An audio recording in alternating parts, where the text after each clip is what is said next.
Last year around this time, I remember this intense feeling of frustration, of negativity and doubt. I was struck by how harsh we are to one another. Maybe I was reading something or watching something. Maybe I was waking up or settling down for sleep. I don't remember that part.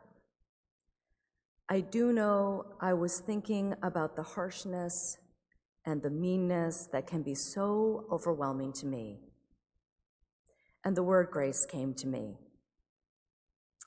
I listen a lot to people, and they tell me what they think, not about the world. I hear that a lot, but people want to share their thoughts about me. They tell me what I should say, how I should react, how I should act. I've come to learn that the person who is giving me this feedback most of the time is doing it out of anxiety. They're frustrated and they want me to do better. If I do better, it will be better. Often they say, "Oh, please don't get angry at me, but." Or, "I hope you don't take offense, but." And I remind myself that the other person does not want to hear me. They want me to hear them.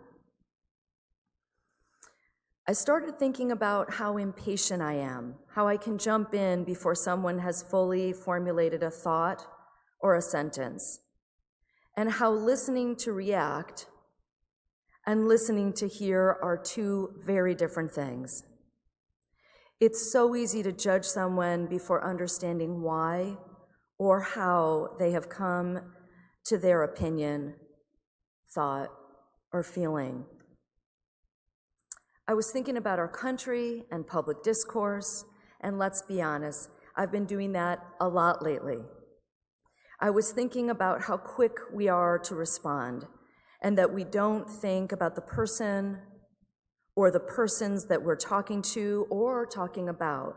We just want to get our punch in. As I was thinking about those things, the word grace popped into my head, so I decided that I would adopt the word grace for a year and explore its meaning to me and allow it to guide me. So this is what grace is to me. Grace is giving someone the benefit of the doubt. Grace is being patient. Grace is sitting in the uncomfortable space while I listen. Grace is forgiving slights, mean words, criticism, and anger towards me.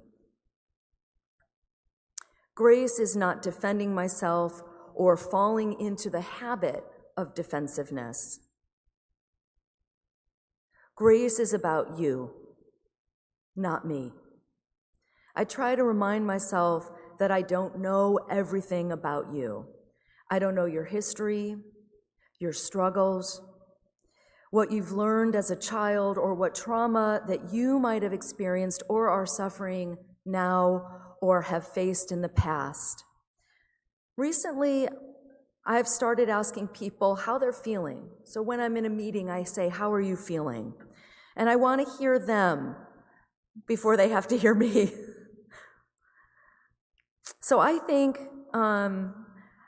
for one moment, what do you think I hear from people? What do you think I hear from people? Scared? Stressed? Angry? Tired? Upset? Frustrated? All right. Well, that's what I hear. Sometimes I hear those words and I hear hopeless, and every so often I hear a squeak of hopeful. I don't think that we are collectively in a better emotional space than we were a year ago, and my guess is that we're heading into the eye of the emotional storm. I am sure about one thing, and that is that I am going to need grace. And maybe like you, I have moments of high, and very low. Recently, at a low, I started repeating the Serenity Prayer. I hadn't said it in a really long time, but like muscle memory, it returned to me to give me comfort. God, grant me the serenity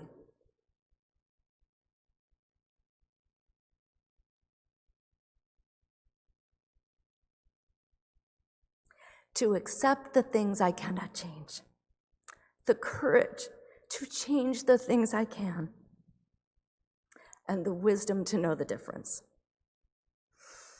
God, grant me the serenity to accept the things I cannot change, the courage to change the things I can, and the wisdom to know the difference. I have finally understood, I'm finally getting to understand that that prayer is about grace. Since my mother's passing 10 years ago in January, I FaceTime with my grandmother several times a week. She's 94, by the way. Can always learn something new.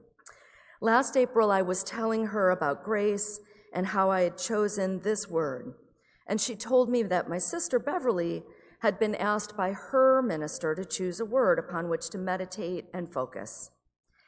Well, these are the moments when I shake my head, and I thought, wow, Beverly has a word, and hers is pause. You might not know this or even believe it, but I come from a long line of very fiery and very fast-moving women.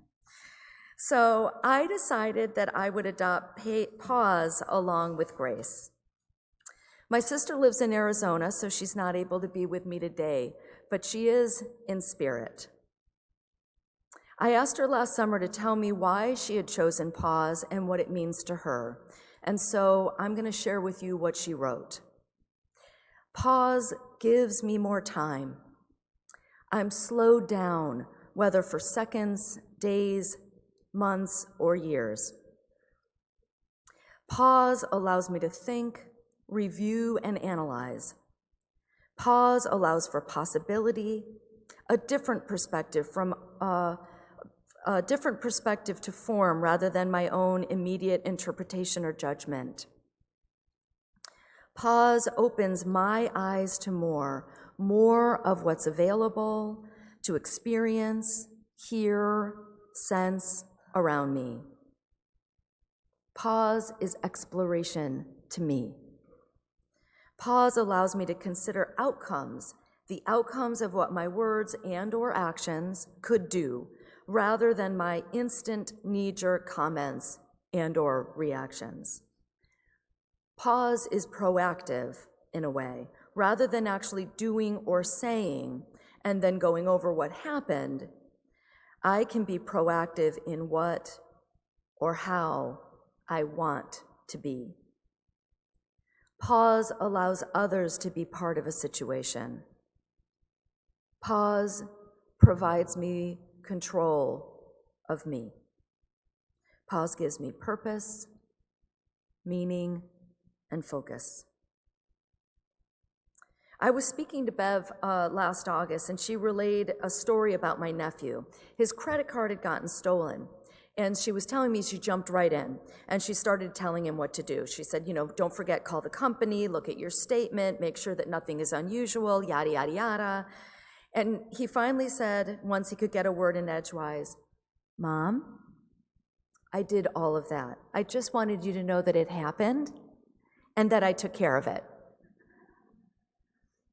And she said, "Tedra, if I had paused, I would have heard that first." So in preparation for today, I asked my sister Bev to share where she is now with pause. And here's what she wrote. Pause.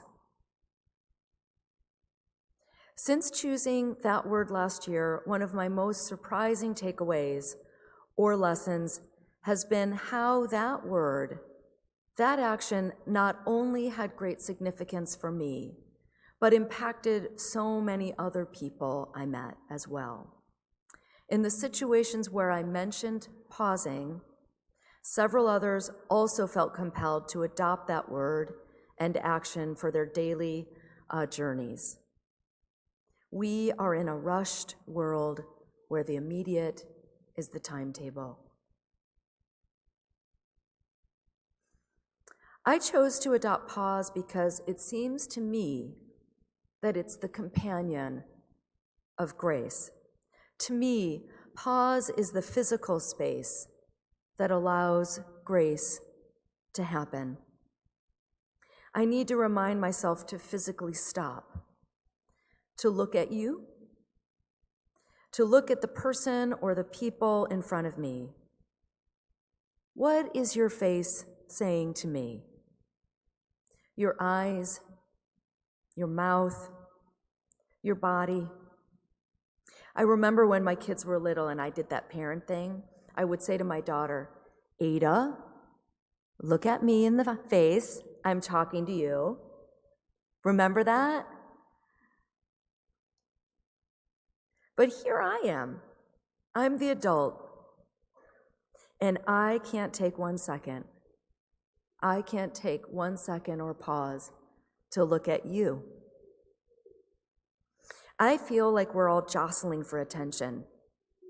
We're angry and frustrated and concerned and overwhelmed by what is happening in this country right now, and we want to be heard.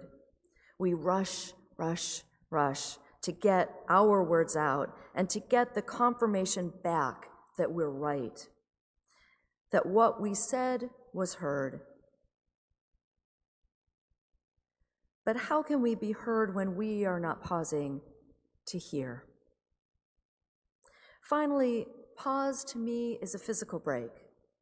I'm really struggling daily with this and trying to give myself permission to pause and to take a break from the anger and fear that seems so ever present in the news and on social media. I'm not talking about ignoring, but what I think about is this. I have knee issues, and if I keep running and my knees hurt, I'm damaging my knees.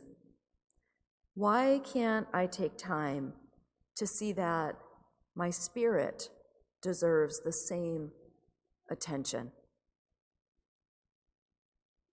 I've decided to keep exploring grace and pause since I'm just beginning to really understand their meaning. I have a long way to go, but that's part of the journey.